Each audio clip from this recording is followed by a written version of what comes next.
자, 이제 미분 활용의 마지막 단원입니다. 자, 이 단원을 먼저 좀 소개를 좀 하고 갈게요. 원래 이제 미분하는데 왜 속도가 속도를 하고 지랄이야? 뭐 이렇게 생각할 수 있겠는데, 미분의 원래 개념이 뭐죠? 미분의 원래 개념은 접선의 기울기가 아니라 순간 변화율입니다.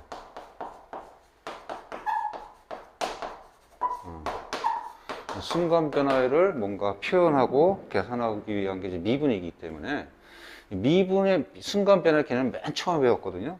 자, 그런데 이제 활용편 주로 이제 그래프 그리고 접선을 다루고 뭐 이런 쪽에 집중했다면 맨 마지막에서는 미분의 원래 하고자 하는 게 순간 변화율인 거니까 순간 변화율을 한번 실생을 적용을 해보자.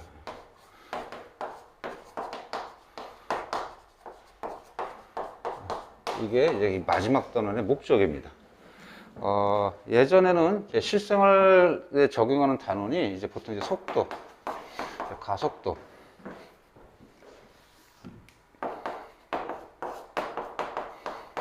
뭐 이런 것들만 있는 게 아니라 예전에 뭐 길이에 대한 순간 변화예요. 시간에 대한, t에 대한, 길이에 대한 순간 변화.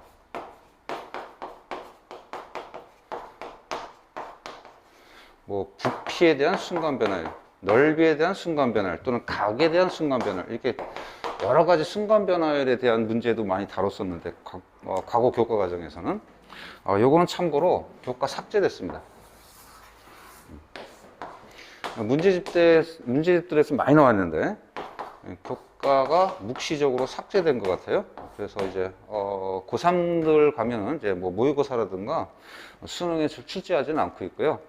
학교 시험도 거의 출제하지 않는 걸로 알고 있습니다.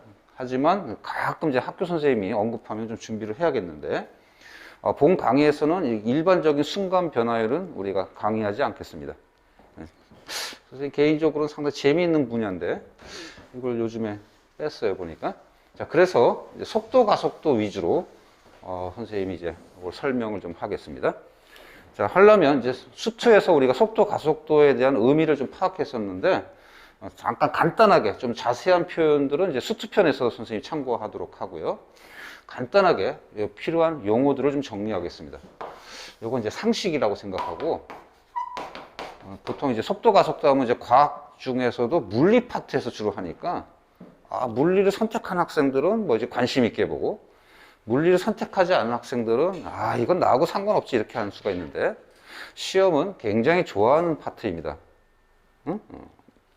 앞에 지금 선생님이 소개한 것처럼 순간 변화에 대한 활용이 하나밖에 없으니까 꼭 출제하려고 합니다. 그러니까 꼭 잘 정리하세요. 자, 물체 운동과 용어 파트에서 우리가 꼭 정리해야 될 거는 이런 거지. 물체 운동 파트는 운동 움직임을 표현하는 게 이 단원의 목적이라고 그랬어요. 그러니까 움직임을 표현하기 위해서 움직인다는 건 뭐가 변하는 거지? 위치가 변하는 거라고 했습니다. 위치. 그죠? 위치. 따라서 그래서 가장 기본적인 용어는 위치. 그 다음에 속도, 그 다음에 가속도. 이게 가장 기본적인 용어들인데요. 우리가 과학 시간에 계산했던 것만 생각하지 말고 원래 용어의 의미를 좀 잘 파악하도록 합시다. 위치는 이제 아주 간단합니다. 위치는 말 그대로 어떤 점의 어떤 위치를 표시하는 건데, 중요한 건 이제 평면에서 할 수도 있고 수직선에서 할 수 있는데요. 수직선에서 위치를 어떻게 표현할 거냐? 요거 하고, 요거는 뭘 이용해 표시하면 되죠? 요 점이 여기 있느냐, 여기 있느냐, 여기 있느냐, 뭐 이런 거. 또 평면의 경우는 여기 있느냐, 여기 있느냐, 여기 있느냐, 이런 거. 뭘 이용해서 표시할까, 이건? 좌표를 이용해서 표시합니다. 자, 속도는 보통 잘못 알고 있는 사람이 빠르기로 이해하고 있는데, 속도는 빠르기가 아닙니다. 속도의 원래 개념은 움직임입니다, 움직임. 움직임을 표현하는 게 속도의 용어인 거지, 빠르기가 속도는 아닙니다. 빠르기는 속력입니다. 속력. 속도는 빠르기가 아니다. 움직임이다. 빠르기는 뭐냐? 움직임을 표현하는 것의 일부가 있습니다. 오케이? 왜냐하면 움직이는 건 빠르다, 느리다도 있겠지만 가다 방향을 전환하느냐 이런 것들도 언급될 수 있겠지? 그래서 어쨌든 움직인다는 건 뭐예요? 이건 움직이지 않는 건데, 이렇게 움직인다는 것은 위치가 변하는 거예요. 이렇게 위치가. 자, 그래서 움직임 속도다. 자, 가속도는 뭡니까? 가속도는 움직임이 변하는 겁니다. 즉 얘는 움직임의 순간 변화율입니다. 순간 변화하는 것을 표현하고 하는 것이 가속도입니다. 그래서 속도는 움직임이고요. 움직임 뭐가 변한다고요? 위치의 순간 변화율입니다. 자, 수트에서 많이 언급하고 설명했으니까 더 자세한 설명을 듣고 싶은 사람은 수트 편에서의 속도 가속도 편을 좀 참고하고요. 미적에서는 일단 오랜만에 하니까 간단하게 언급만 하고 갈게요. 자, 그러면 이제 미적은 뭘 다룰 거냐? 미적에서 다루고자 하는 내용을 잠깐 좀 더 소개하자면, 미적은 일단은 두 가지를 다룹니다. 직선 운동에서의 물체 운동. 그다음 두 번째는 평면 운동에서의 물체 운동. 자, 직선 운동이라고 하는 것은 좌우로 움직이는 겁니다. 이렇게 이런 식으로 이쪽으로 가기도 하고 이쪽으로 가기도 하고. 따라서 직선 운동에서는 위치를 기본적으로 변수 하나로 딱 표현하고요. 그다음 식도 한 개로 구성되어 있어요. 이렇게. 그래서 기본적인 내용은 수트랑 똑같고, 다만 함수가, 수트는 다항함수를 주로 주지만 여기는 초월함수를 준다는 것만 좀 차이점이 있고요. 따라서 계산이 좀 복잡합니다. 삼각함수 계산, 지수로그 함수 계산을 좀 해야 돼. 자, 평면 운동은 수트에서 배우지 않은 내용을 점검합니다. 평면에서는 물체가 이런 식으로 움직이는 거. 자, 그래서 일단 위치를 나타내는 것도 좀 복잡하겠죠. 위치는 변수를 몇 개를 달아야 되냐면 두 개의 변수가 필요합니다. 여기는 변수 하나, 여기는 변수 두 개. 그렇다 보니까 속도라든가 가속도 계산이 조금 더 복잡합니다. 변수 두 개를 계산해야 되니까. 그런 차이점이 있다고 생각하고요. 이건 나중에 좀 이따 다시 한번 소개하도록 하겠습니다. 자, 방금 이제 단원의 소개와 일단 용어를 좀 한번 살펴봤어요. 자, 이제 두 가지가 있다고 했죠? 직선 운동하고 평면 운동. 자, 직선 운동에서의 물체 운동, 속도, 가속도를 잠깐 수식을 좀 정리하고 예제를 하나 정도만 풀겠습니다. 자, 직선 운동이라는 것은 아까 얘기했지만 좌우로 움직이는 걸 얘기하는 거야. 이런 식으로. 따라서 일단 먼저 위치를 정확히 표현할 수 있어야 돼.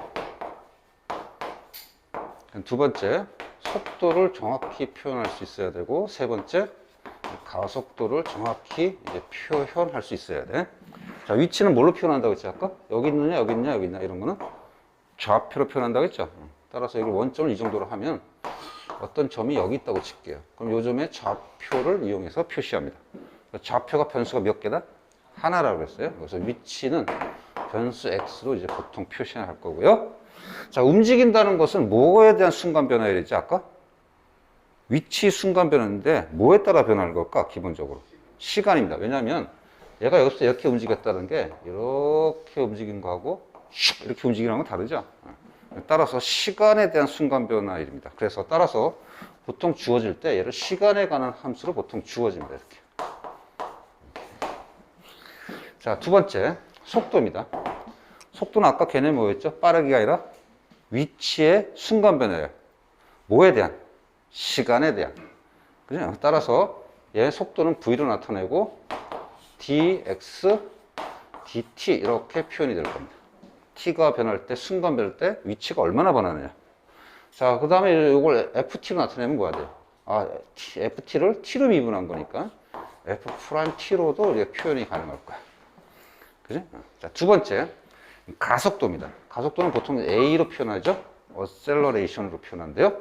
자, 이것은 아까 말했지만 움직임의 순간 변화율이야. 움직임은 속도였으니까 속도의 순간 변화율이야. 뭐에 대한? 역시 시간에 대한.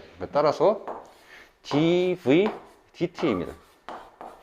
t가 순간 변할 때 속도, 움직임이 어떻게 변하느냐. 이것을 우리가 다루려는 거야. 자, 그랬더니 x 입장에서 보면 x를 한 번 미분하면 속도가 나오고 또 속도를 또 t로 미분하면 가속도가 나오는 거니까 가속도는 위치를 몇 번 미분한 거예요? 두 번 미분한 거죠. dt, 그 다음 dx, dt입니다. 자, 옛날에 기호 어떻게 표시했죠, 이거? d제곱, x, d, t제곱입니다. 그렇지?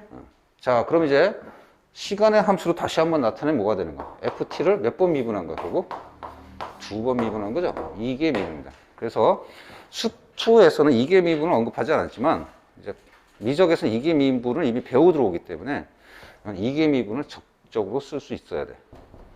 이해할 수 있겠습니까? 자, 이렇게 하면 간단히 정리했고요. 자, 차이점은 이제 수투는 요것은 t의 다항함수지만 이건 수투입니다. 미적은 t의 초월함수입니다. 그것만 차이가 있습니다. 자, 그런 예제를 하나 풀고 들어가겠습니다. 자, 예제 1번.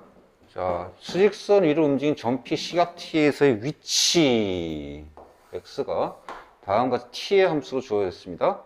자, 첫 번째 속도 가속도 이건 기본이고요. 두 번째 p가 움직이는 방향이 바뀌는 시각, 요 시간 범위 점피의 최대 속력 이런 것을 물어봤습니다. 자, 한번 도전해 볼까요? 자, 도전. 자, 보겠습니다. 일단 먼저 속도하고 가속도를 구해야 되니까 속도와 가속도를 먼저 구합시다.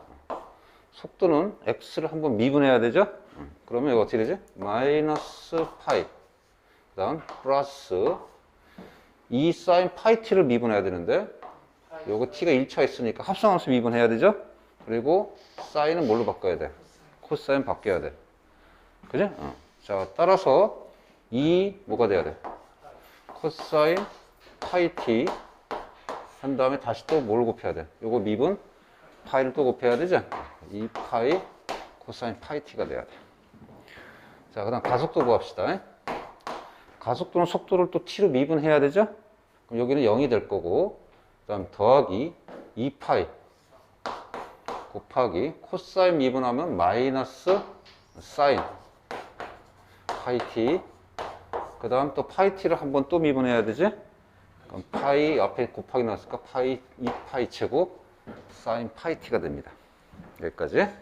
자, 그러니까 이제 1번은 단순히 이제 속도 가속도만 구하면 미분을 잘해서 t에다 2분을 대입하면 되죠. 따라서 1번 2분의 때 속도 v 2분의 1 그랬더니 마이너스 파이 더하기 2파이 코사인 여기다가 2분을 대입하니까 2분의 파이. 아, 이거 얼마야 이거? 0이죠 0. 그지? 코사인. 그러니까 수안에서 했던 이제 기본 계산들을 잘 해야 됩니다. 자, 두 번째 가속도. 그럼 따라서 답은 마이너스 파이고요. 가속도 t가 2분의 1일 때 가속도 했더니 요거 마이너스 2파이 제곱 사인 2분의 파이. 사인 2분의 파이 얼마 이거? 1이죠? 안 돼. 이런 거 헷갈리면 안 돼. 자, 따라서 뭐가 되는가? 마이너스 2파이 제곱이 됩니다. 이렇게. 자, 여기까지는 기본 계산이고요. 자, 두 번째. t가 0에서 2까지 움직일 때 점피가 움직이는 방향이 바뀌는 시간에서 움직이는 방향. 자, 움직이는 방향이 뭘 의미하는지 해석해야 됩니다. 아까 움직임다 뭐였죠? 속도죠? 그럼 방향은 수직선에서 1차원 좌우 운동에서의 방향 못 가요. 좌측, 우측인 거니까 부호를 판단하면 되지. 따라서 움직이는 방향이 바뀐다는 것은 속도의 뭐가 바뀐다? 부호가 바뀌는 시간 t를 구하라는 뜻입니다. 자, 이거 어떻게 구해야 될까? 부호가 바뀐다?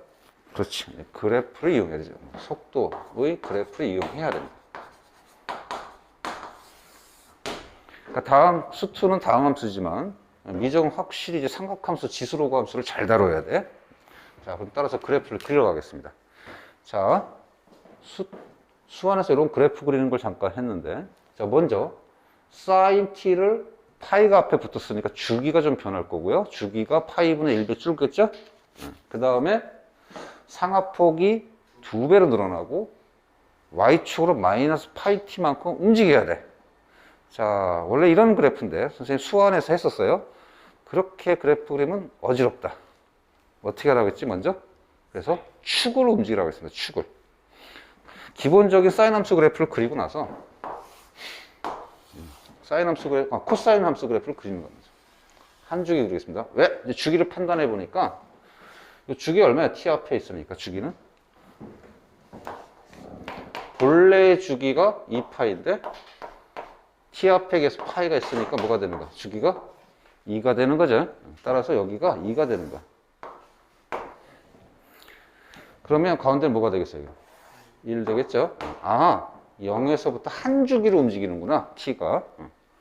자, 그런 다음에 요건 아직 x축은 아니야. 가운데를 뭘 잡는 게 좋으냐면 평행 이동은 결국 누굴 이동하는 거 똑같았냐면 축을 움직이는 거니까 x축을 움직이면 되는 거죠. 그럼 따라서 x축을 거꾸로 플러스 파이 t만큼 움직여버리면 이게 뭐가 되는 거야? y꼴 마이너스 파이 t가 되는 거야. 아, 여기도 봐요. 마이너스 파이가 되는 겁니다. 축이 거기다가 이제 상하폭이 2파이가 되는 거니까 위로 2파이만큼, 밑으로 2파이만큼 가는 거니까 요 위가 어디가 되는 거야, 이거? 파이에다가 플러스 2파이인가 3파이. 그지?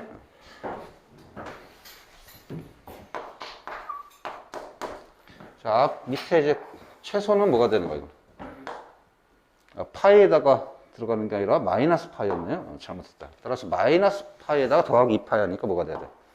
파이고, 이게 마이너스 파이로부터 밑으로 2파이만큼 밑으로 내려가야 되니까 마이너스 2파이. 즉 얼마가 돼야 돼? 마이너스 3파이가 되는 거야. 그럼 x축이 어딘지 알 수 있죠. x축은 어디 있겠어? 마이너스 파이하고 파이 가운데 있겠지? x축을 이렇게 그리면 되는 거야. 나중에. 요게 수완에서 선생님이 그래프를 그리는 요령이었습니다.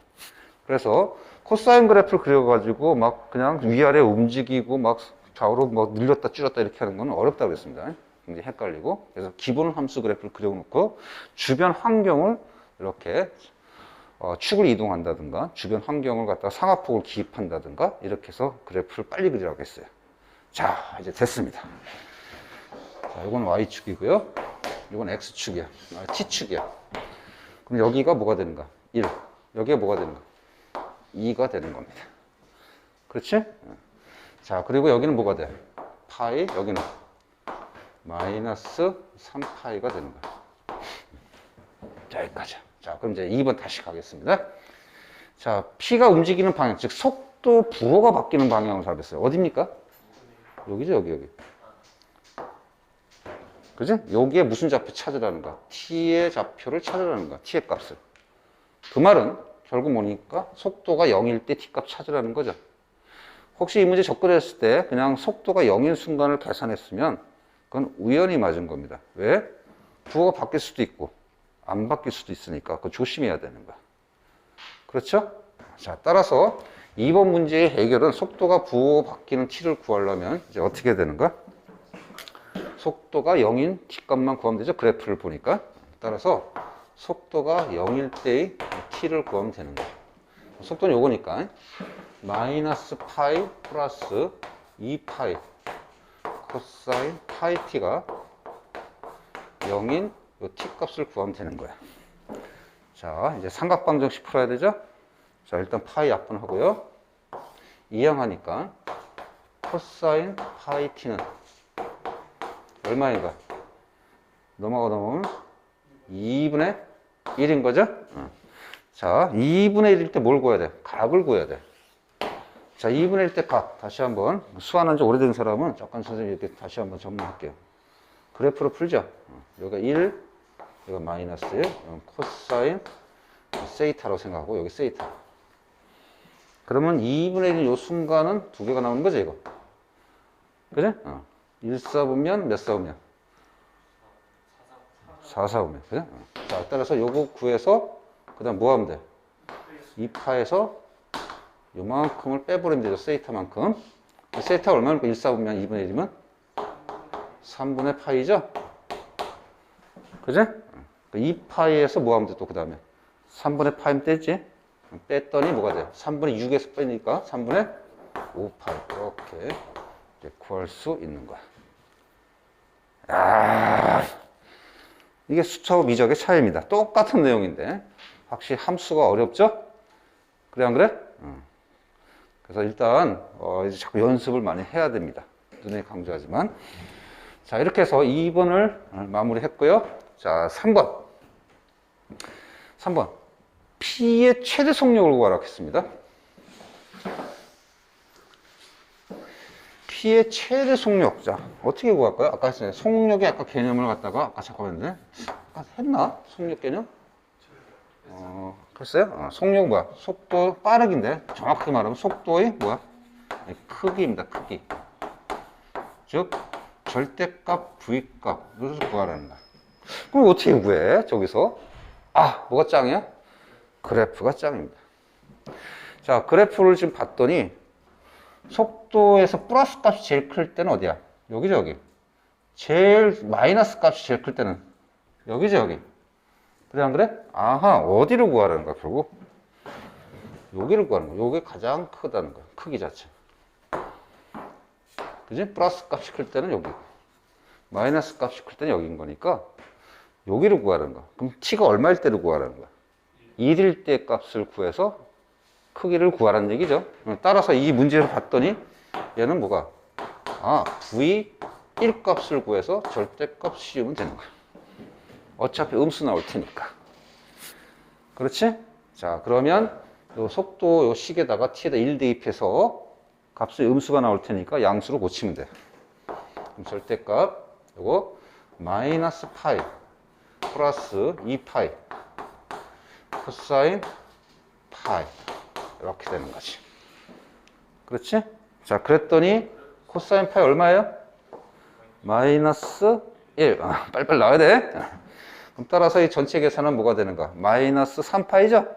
전체는 마이너스 3파입니다. 그럼 결과는 뭐라 대답해야 돼? 3파이라고 대답해주면 될 거야. 보통은 선생님이 이제 접근 방법 위주로 하고 계산은 좀 많이 생략하는 편인데 미적은 계산도 중요해서 끝까지 한번 계산해 봤습니다. 자, 이런 분위기니까 연습 많이 해야 되죠? 하면서 수완도 많이 복습되고 하니까 시간 들여서 처음에 연습을 많이 하세요. 오케이? 자, 앞에 이제 직선 운동에서 속도 가속도 봤고요. 앞에 내용은 수투랑 똑같았죠? 자, 지금부터는 수투 없는 내용입니다. 평면 운동에서의 물체 운동. 평면 운동에서의 속도 가속도를 다루는 그런 내용을 한번 정리해 봅시다. 일단 내용을 좀 정리를 잘 해야 돼. 자, 위치, 속도, 속력, 가속도, 가속도의 크기 이렇게 5가지를 잘 정리를 해야 됩니다. 자, 그런데 딱 봐도 어지럽죠? 단순 암기할 수 있는 식 같진 않아요? 자, 이거는 왜 이렇게 나온지를 정확히 이해하면 외우지 않아도 충분히 가능합니다. 표현하는 게. 그러니까 선생님이 설명할 테니까 왜 이렇게 되는지를 잘 설명을 듣기 바랍니다. 자, 지금부터는 평면 운동이니까 어떤 점의 위치를 나타내는 변수는 몇 가지라고 아까 했었죠? 2가지죠. 자, 예를 들어서 지금 물체가 이렇게 움직인다고 좀 가정할게요. 물체가 두꺼운 걸 좀 쓸까?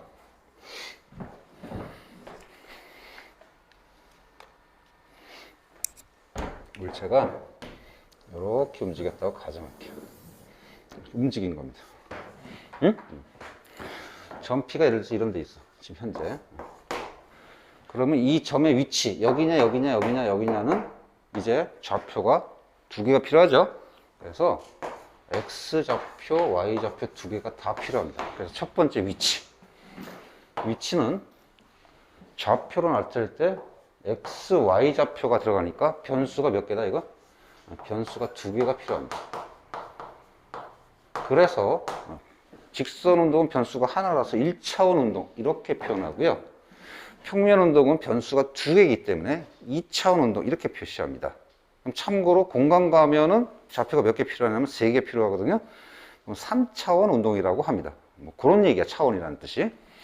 자, 그러면 이때 아까도 얘기했지만 각각의 좌표는 누구의 함수로 준다고 했죠?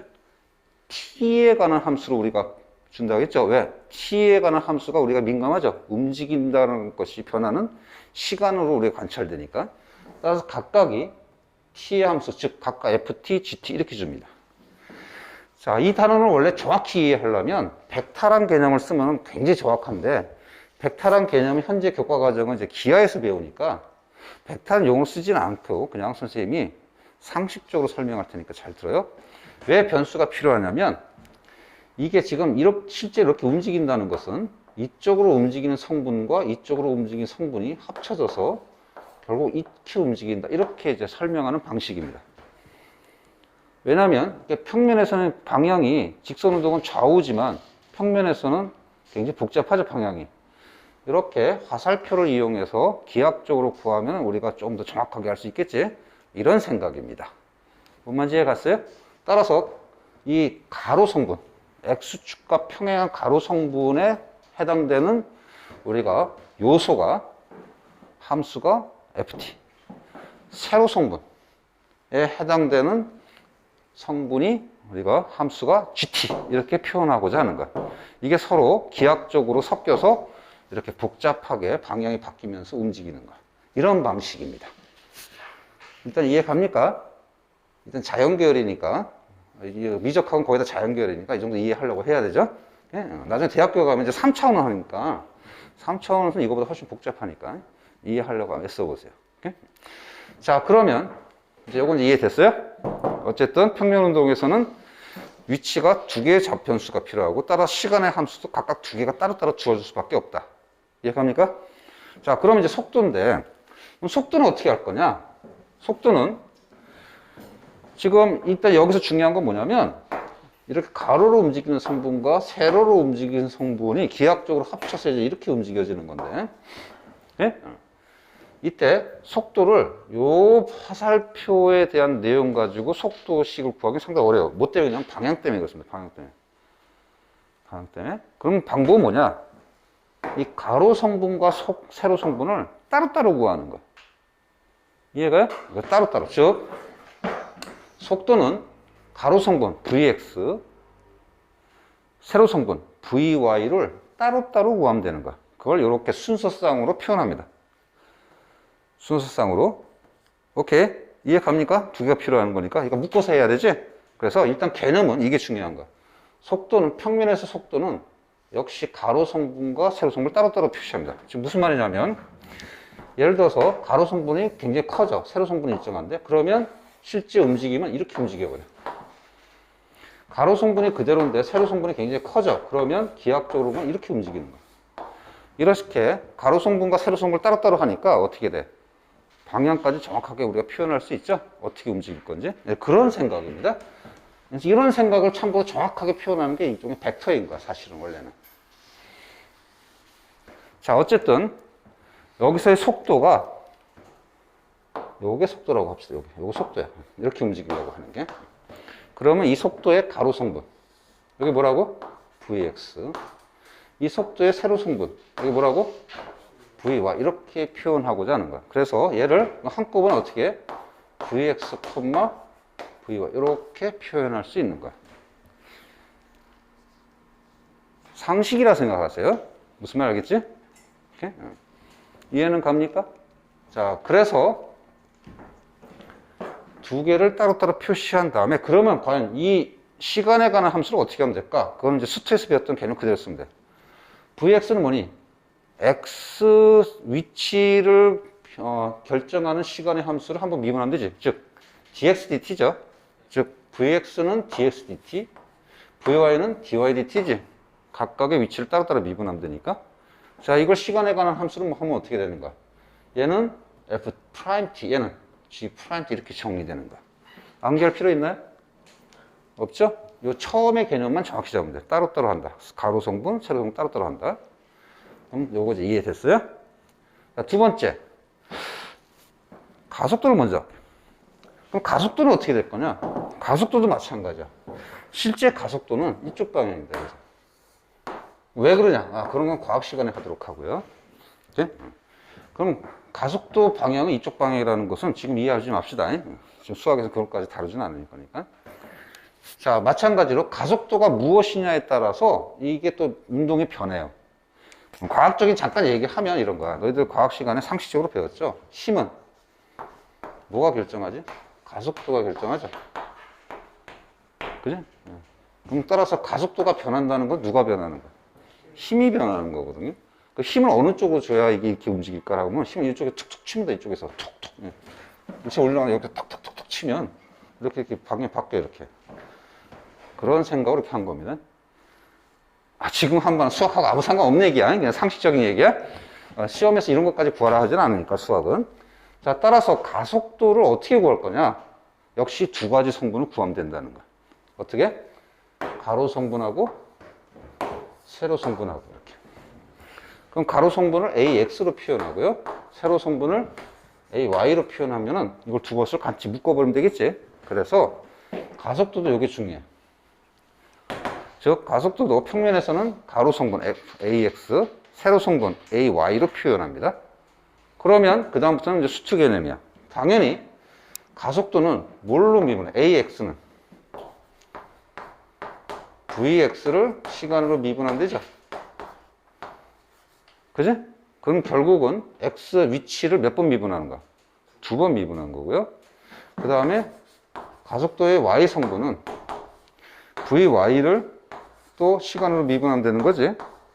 결국은 위치 Y를 몇 번 미분하는 거야?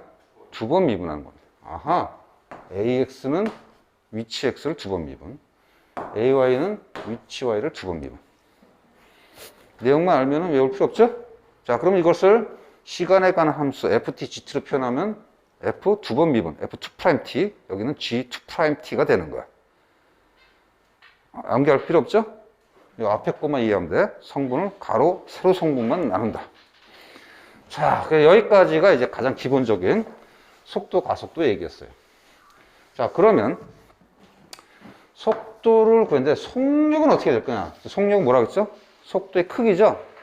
여기 좀 골치 아파요. 이제 기하학적으로 이해해야 되는 거니까.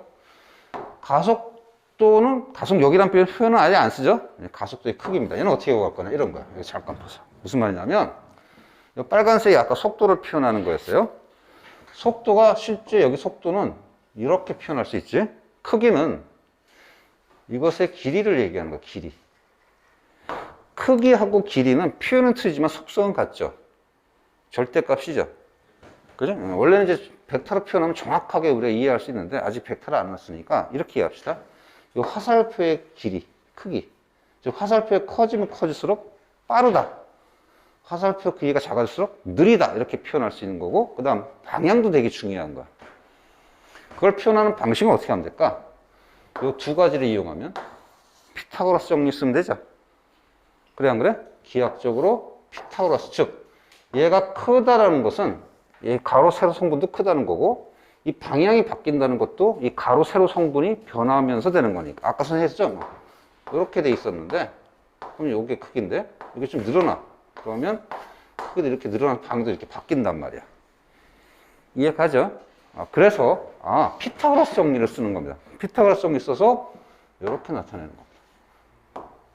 기호의 표현이 이겁니다. 속도의 크기. 응? 근데 이건 양수화 시킨다. 아니야. 그런 게 아니라 이건 양수화 시킨다라는 개념으로 우리가 부족합니다. 방향까지 다 표시해야 되니까.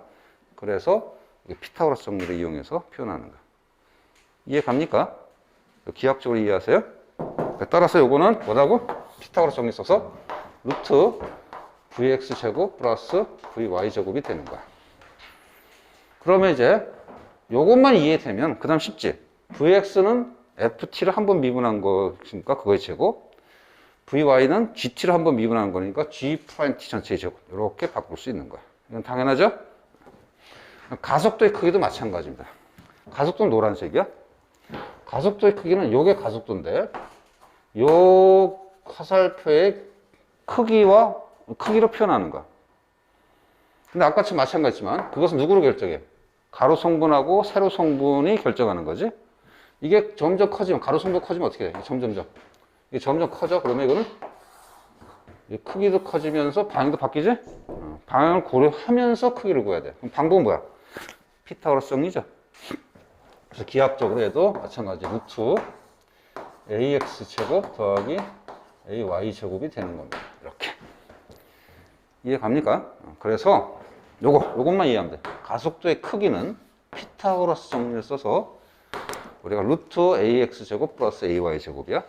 그런 다음에는 원래 했던 수축 개념을 써서 ax는 위치 x를 두 번 미분한 거고 f2't, ay 제곱은 위치 y를 두 번 미분한 거야, t로. G2'T가 되는 거고 제곱하면 돼. 이렇게 바꾸는 것은 어렵지 않죠? 그래서 이렇게 앞에 했던 개념을 정확히 알아서 연습장에서 몇 번만 한번 쓰면서 연습하면서 머릿속에서 한번 정리해봐요. 그러면 달달달 외우지 않아도 충분히 나중에 잘 기억할 겁니다. 알겠나요? 오케이? 따라서 이 평면운동의 가장 중요한 것은 변수가 몇 개다? 두 개다. 어떻게? 가로 성분하고 X 성분, 세로 성분 두 가지를 따로따로 계산할 수밖에 없다. 왜? 방향 때문에 그렇습니다. 이해할 수 있겠나요? 자, 그러면 저거 이제 정확히 암기했던 전제 하에 이제 예제를 풀러 가겠습니다. 자, 앞에서 정리했던 내용을 적용하는 예제 풉시다. 자, 여기는 이제 가장 기본적인 겁니다. 내용만 알면 해결할 수 있는 거야. 자, 도전해 보세요. 자, 볼게요. 속도, 속력, 가속도의 크기를 구할 거고 t는 4분의 파이에서 구하라 했습니다. 자, 평면 위로 움직이니까 위치 변수 두 개를 따로따로 t의 함수 줬죠? 자, 그럼 먼저 속도를 한번 구합시다. 속도는 vx, vy예요.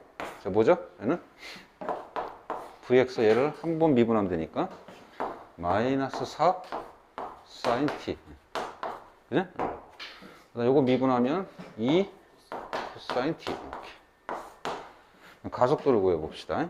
자, 가속도는 역시 x 성분하고 y 성분 따로따로 나타내야 돼. 그것은 얘를 또 한 번씩 미분하면 되죠? 얘 미분하면 마이너스 4 cosine t. 얘 또 미분하면 마이너스 2 sin t. 하고 이제 t에다 뭐 대입하면 돼, 이제. 4분의 파이 대입하면 되죠? 자, 따라서 t가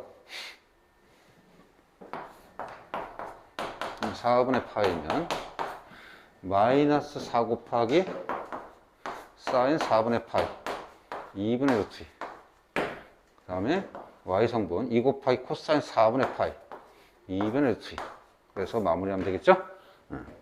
자, 이것도 마찬가지. t에다가 4분의 파이 대입하면 마이너스 4 곱하기 코사인 4분의 파이 2분의 루트 2. 콤마 마이너스 2 곱하기 역시 2분의 루트 2 하면 될 거야. 자, 그 다음에 이제 속력. 속력은 속도의 뭐라고? 크기라고 했습니다. 피타고라스 정리를 써서 vx 제곱 더하기 vy 제곱이라고 했어요. 그래? 따라서 루트. 자, 요거 제곱하면 16 사인 제곱 t 플러스 요거 제곱하면 4 코사인 제곱 t 하고 나서 여기다 뭐 대입하면 돼? 4분의 파이 대입하면 되지? 그럼 따라서 4분의 파이 대입하면 루트 16 곱하기 요거 루트 2분의 1에 제곱할게요. 그럼 뭐가 돼? 2분의 1 플러스 4 곱하기 코사인 4분의 파이 루트 2분의 1. 그럼 뭐가 돼? 2분의 1. 이렇게 계산하면 마무리할 수 있겠죠? 자, 이것도 마찬가지. 가속도의 크기. 얘는 루트 ax 제곱 플러스 ay 제곱입니다. 자, 따라서 이건 루트 이거 제곱하니까 16 코사인 제곱 t 플러스 4 사인 제곱 t 한 다음에 여기다 t에다가 4분의 파이 대입하면 뭐가 돼요? 2분의 1. 이것도 2분의 1 되겠죠? 이건 이제 공식만 알면 충분히 풀 수 있는 문제였어요. 다음은 좀 판단형 문제로 가겠습니다. 자, 이번에는 좀 판단을 좀 요구하는 문제입니다. 자, 한번 도전해 보세요. 자, 도전! 자, 보겠습니다. 자, 물체의 t초의 위치가 두 개를 줬습니다. 자, 평면 운동이라는 얘기죠. xy. 자, 그럴 때 첫 번째 최고점에 도달하는 시각을 구하라. 이걸 해석해야 돼요. 수학적으로 해석해야 됩니다. 자, 그러면 해석이 안 되는 사람은 그림을 좀 그려서 해석하는 것도 괜찮아요. 그래서 정확히 그릴 필요 없습니다. 이게 도대체 어떤 상황일까? 평면 운동이니까. 처음 보니까 위치가 t = 0 보면 다 0이죠? 그래서 이런 데서 출발한 거고요. 뭐 어렵게 하지 마세요. 뭐 이렇게 움직였다고 칩시다. 왜냐면 그래야 뭐 최고점 도달, 지면에 떨어진다 이런 게 이제 해석이 되니까 그것에 맞춰서 적당히 이제 그림을 그리는 겁니다. 이런 식으로 이렇게 움직였다고 칠게요. 이렇게. 그럼 첫 번째 말하는 게 뭐죠? 여기죠, 여기 최고점. 최고점에 도달할 때 시각을 구하라 했어요. 자, 그러면 어떻게 하는 게 가장 쉬울까? 최고점에 도달하는 것의 해석은 첫 번째 방법일 y가, 즉 세로 성분 위치 y 값이 최대일 때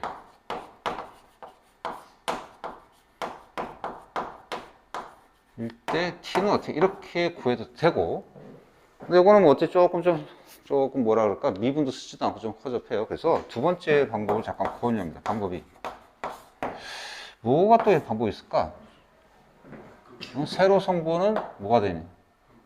최대인 순간 위 가로 성분하고 이제 세로 성분이 있을 텐데 여기 없어지지, 이게 0 돼버리지 이게, 그죠? 따라서 방법이는 vy 값이 0일 때 요거 t를 찾아라 이 말하고 똑같은 겁니다. 지금 미분이니까 이걸 좀 취하겠습니다. 자, 그러면 vx와 vy 한번 구하러 갈게요. 그럼 따라서 vx는 50 루트 2, vy는 50 루트 2 마이너스 10t 이렇게 되는 거야. 그렇지? 그래서 따라서 vy 요거 50 루트 2 빼기 10t가 0일 때 t를 구하세요. 1만하고 똑같은 거니까 얼마가 되는 거야, 이거? 5로 t가 되겠죠. 자, 두 번째입니다.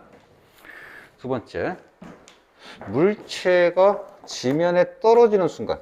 자, 지면에 떨어지는 순간에 속력을 구하라 했어요. 자, 이것도 해석해야 됩니다. 지울게요. 지면에 떨어지는 순간에 속력을 구하라 했습니다.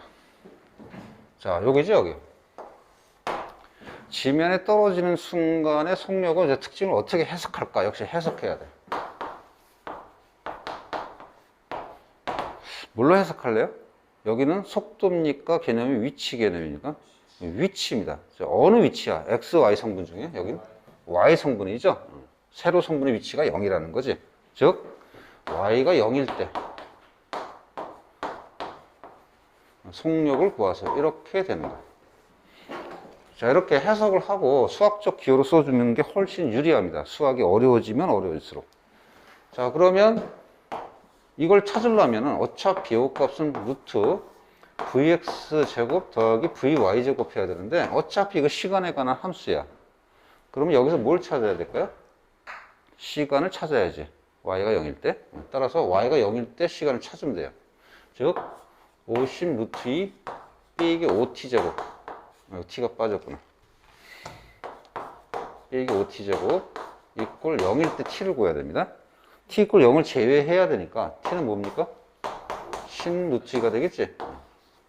그렇지? 그래서 따라서 요것을 찾아서 여기다 뭐 대입하라는 거야? t에다가 10 루트 2를 대입하라 이런 뜻이 되는 겁니다. 이해가죠?